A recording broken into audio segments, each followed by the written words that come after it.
Oi, então, dessa vez eu vim ler esse artigo nomeado Internação Compulsória, Doença é Crime?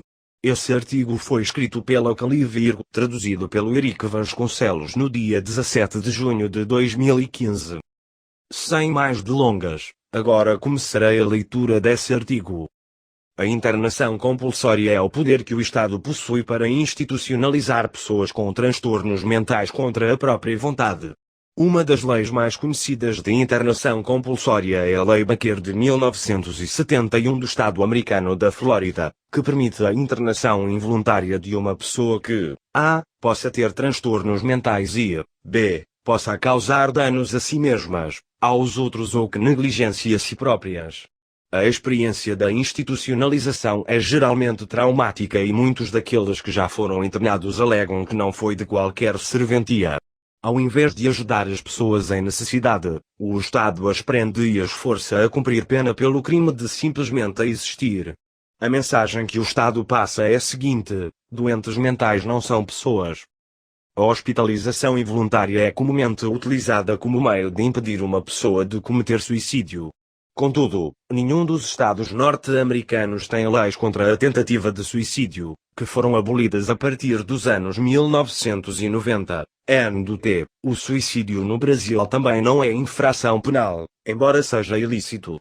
O suicídio assistido também continua proibido e ele, sim, é criminalizado. O suicídio é um direito humano.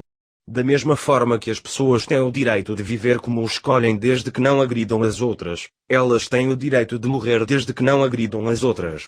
Apesar da inexistência de leis contra o suicídio, muitos estados americanos têm leis de internação involuntária de pessoas que manifestem desejo de cometer suicídio. Ao invés de tratar o suicídio como uma questão de saúde pública, o Estado trata os suicidas como criminosos. Eu conversei com a Aziz, de Nova York, que foi internada involuntariamente quando expressou pensamentos suicidas para sua terapeuta. A terapeuta informou enganosamente os familiares de Aziz que ela estava se internando voluntariamente. Aziz foi levada para o hospital em uma ambulância, serviço que teve que ser custeado por ela e por sua família.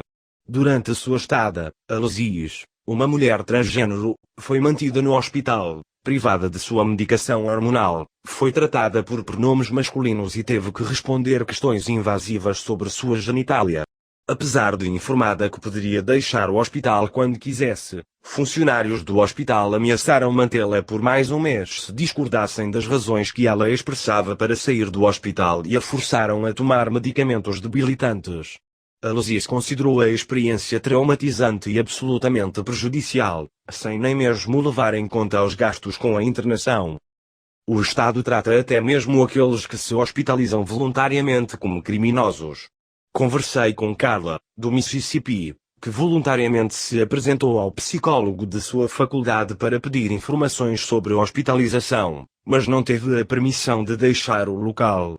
Ela foi forçada a ir diretamente ao hospital numa ambulância, e pagar pelo transporte, apesar de informar que tinha amigos que estavam dispostos a levá-la de carro. Os serviços de acompanhamento psicológico de sua faculdade eram rodeados por dormitórios estudantis, o que transformou sua experiência particular em algo público e humilhante quando a ambulância chegou no local e atraiu muitos observadores. Enquanto esteve hospitalizada, Carla se sentiu isolada e presa, além de não ter ideia por quanto tempo seria mantida no lugar.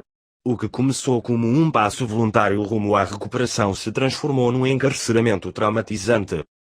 Outros casos são ainda piores. Geralmente aqueles que são internados involuntariamente a partir de suas casas chegam nos hospitais algemados, depois de experimentar a humilhação da prisão em frente a membros familiares e vizinhos. Esse foi o caso de Ben, da Flórida. A polícia foi chamada para a casa de Ben quando ele ainda dormia. Ele foi forçado a se submeter à polícia de pijamas e não pôde retornar por 5 dias. Depois de passar a noite no hospital devido a lesões de uma tentativa de suicídio, Alex, do Arizona, foi ameaçada com mais tempo de internação se não se apresentasse voluntariamente ao centro psiquiátrico do hospital. Apesar do fato de que ela se sentia melhor, os membros do hospital a informaram de que ela teria que lidar com a polícia caso não se submetesse. Alex descreveu sua primeira vez na instituição psiquiátrica como a experiência de um peixe no aquário, completamente solitária, mas constantemente observada. Os funcionários do hospital tomaram seu telefone e se negaram a dar permissão para que ela permanecesse com a mãe. Alex disse que sua internação voluntária foram os piores dias de sua vida. Daqueles que são internados involuntariamente, a grande maioria afirma que jamais passaria pela mesma experiência, mesmo que precisassem de ajuda. Uma usuária anônima de um fórum online disse o seguinte sobre o assunto: "Eu sou uma das que preferiria morrer do que ser forçada a me internar em um hospital psiquiátrico novamente. O tratamento forçado foi uma reencenação do abuso sexual que eu sofri, que não foi algo que salvou minha vida, foi destruidor. Ser forçada a tirar minhas roupas na frente de pessoas, tentar esconder meu corpo com os braços, ser colocada em um quarto com uma porta metálica, ser reduzida a implorar, saber que minha voz não significava nada. Foi a mesma história, mas com diferentes perpetradoras. Eu nunca, jamais, nem por um segundo, pediria a ajuda de um profissional psiquiátrico que fizesse aquilo comigo. Eu não cometi nenhum crime e não merecia ser aterrorizada daquele jeito. Eu já tinha aquelas memórias. Eu não precisava de quaisquer outras." A internação involuntária serve para vitimizar aqueles que já foram vítimas. Ela frequentemente faz com que os internados passem novamente pelos seus momentos traumáticos, reduzindo-os a criminosos, sem os direitos que todos os seres humanos merecem. A internação involuntária transforma a relação entre médico e paciente em uma relação de guarda e prisioneiro, punindo aqueles que não fizeram nada de errado. A internação involuntária se presta a horríveis abusos de poder, uma vez que são necessárias poucas evidências para que o paciente seja admitido. Nos Estados Unidos, em 1927, Aurora D'Angelo foi internada involuntariamente depois de participar de uma manifestação em defesa dos anarquistas Sacco e Vanzetti, que haviam sido condenados à morte. As autoridades do Mississippi em 1958 prenderam e internaram o pastor e ativista negro Clennon W. King, Jr., com base em alegações de insanidade por tentar se matricular na Universidade do Mississippi, que era exclusiva para brancos.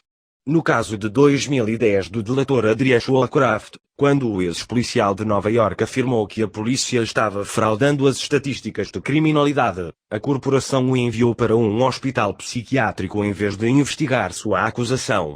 A hospitalização involuntária tem sido e pode continuar a ser usada pelo Estado como meio para suprimir a liberdade de expressão. O abuso de poder dentro dos hospitais psiquiátricos é comum. Um membro sênior do corpo de funcionários de um hospital inglês estuprou uma paciente mulher 60 vezes, dando Valium a ela para que ela se tornasse incapaz de resistir. Uma unidade psiquiátrica no Brooklyn recentemente foi investigada por ser administrada mais como prisão do que como hospital, visto que os pacientes eram submetidos com drogas e restrições físicas e não recebiam tratamento individualizado. Os pacientes de vários estados mentais normalmente abusam uns dos outros com poucas intervenções dos funcionários.